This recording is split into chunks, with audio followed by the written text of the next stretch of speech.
Now, there are concerns over the growing incidence of mass killings, especially in KwaZulu-Natal.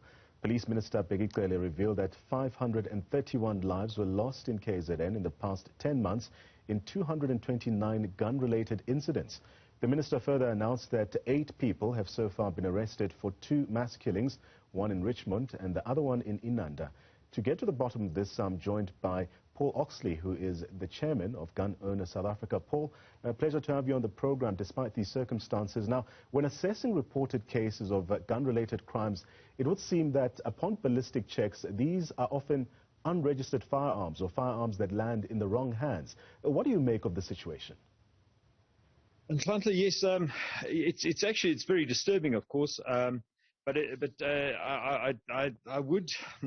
think we have to actually remember that in July last year there was what some people are calling an attempted insurrection, which happened in KZN. And there were a lot of people killed in that, and much of the ballistics of that will never be done because the bodies were just cleared away expeditiously. The killings in Richmond, I believe, last week, were linked to drugs. Yeah.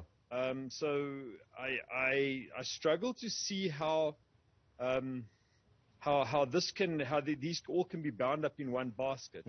Of course, any killings are regrettable and to be avoided, but it seems that, specifically last year in July, the South African Police Service was at best spectators to the violence and the killings that went on, and some people reckon that they were complicit in it. So for the police minister to jump up and down on a podium now and rattle sabers is a little bit it's a little bit strange. It's a little bit ironic. Let's expand our conversation then as we reflect on the performance of the police in dealing with cases involving firearms. I mean, you've mentioned the police minister, Bheki Cele, there. Would you say that the country's law enforcement is failing to deal with gun-related crimes in this regard? Entirely. Where the South African Police Service aren't directly involved in supplying the firearms to the criminals, and we know this for a fact. I mean, we have the 158 firearms which were sold out of the stores out of this 13th store at Norwood Police Station directly to, and most of them were assault rifles, R1s, R4s, R5s, AK-47s. Where the police aren't actually contributing to the violence themselves, they're just not in evidence. They're a completely moribund organization. They can't fulfill their mandate. In fact, they admitted that to Parliament. The now National Commissioner 2 years ago in Parliament, or 3 years ago in Parliament, stood up and said, "Let me be clear about this. We can't fulfill our constitutional mandate." And they've just announced they're taking another 20-odd billion rand out of the police budget, which will result in 13,000 fewer cops on the beat. So what are we to make of this? There's a lot of heat, but no light being shed on the crime situation in South Africa. Certainly not by the incumbent police minister, who seems to prefer big talk in front of cameras to actually getting any work done.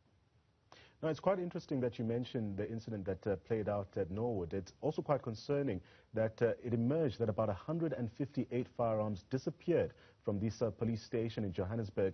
Now, some experts say this is simply just the tip of the iceberg, and critics also say that police are also unable to keep their own firearms safe. Expand a bit more about your assessment in this regard, and who should be held to account? I mean, a police commissioner, or rather the police boss at that particular station, has been suspended. Well, he actually resigned. There were charges laid against the station commander, the head of visible policing, and the head of detectives.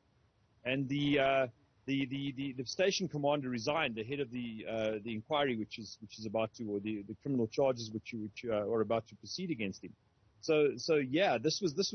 The 13-store clock, the weekend that they started investigating this, that the Hawks national team started investigating this, the 13-store clock committed suicide rather than have to answer the questions.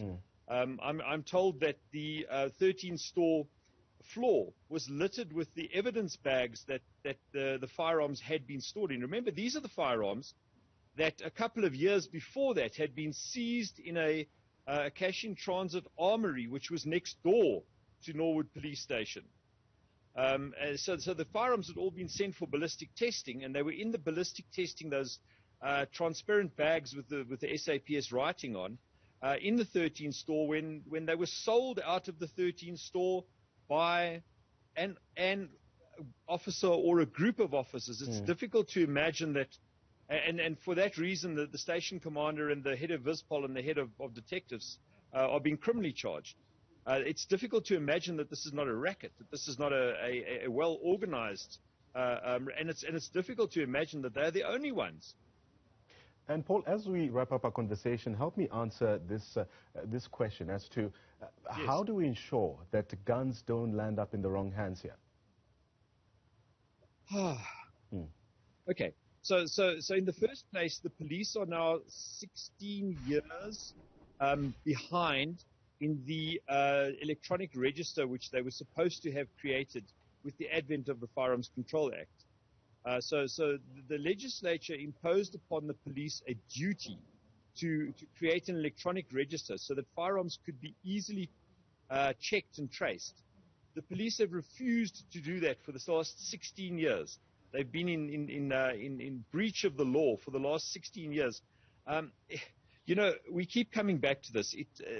It's the same old suspects every time. It's the police commissioners. I mean, how many police commissioners have we gone through that have turned out to be rotten? I mean, how many more must we suffer with? We, the South African public, deserve proper policing.